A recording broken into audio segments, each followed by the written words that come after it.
The Lord be with you. I'm Deacon Keith Fournier, and our first reading is from the book of Genesis. So Israel set out with all his possessions. Arriving at Beersheba, he offered sacrifice to the God of his father Isaac. God spoke to Israel in a vision at night. "Jacob, Jacob," he said. "Here I am," he replied. "I am El, God of your father," he said. "Do not be afraid of going down to Egypt, for I will make you into a great nation there. I shall go down to Egypt with you, and I myself shall bring you back again, and Joseph's hand will close your eyes." So Jacob left Beersheba. Israel's sons conveyed their father Jacob, their little children and their wives in the wagons Pharaoh had sent to fetch him. Taking their livestock and all that they had acquired in Canaan, they arrived in Egypt, Jacob and all of his offspring.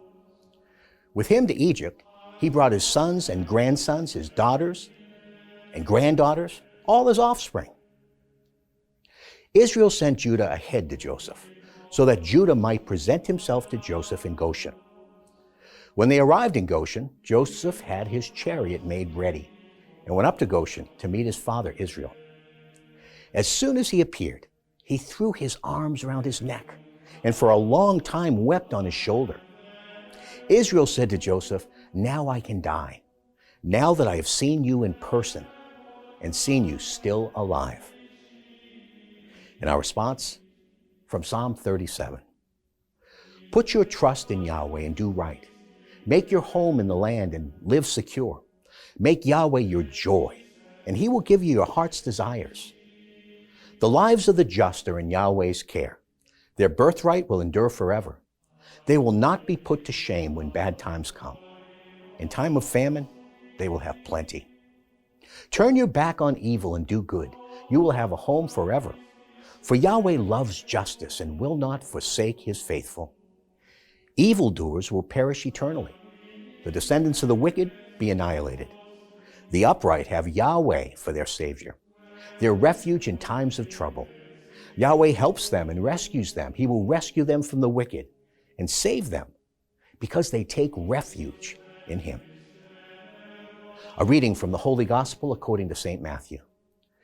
Jesus said, "Look, I am sending you out like sheep among wolves. So be cunning as snakes and yet innocent as doves. Be prepared for people to hand you over to Sanhedrins and scourge you in their synagogues. You will be brought before governors and kings for my sake, as evidence to them and to the Gentiles. But when you are handed over, do not worry about how to speak or what to say. What you are to say will be given to you when the time comes, because it is not you who will be speaking. The Spirit of your Father will be speaking in you. Brother will betray brother to death, and a father his child. Children will come forward against their parents and have them put to death. You will be universally hated on account of my name. But anyone who stands firm to the end will be saved. If they persecute you in one town, take refuge in the next. And if they persecute you in that, take refuge in another. In truth, I tell you, you will not have gone the round of the towns of Israel before the Son of Man comes." The Gospel of the Lord.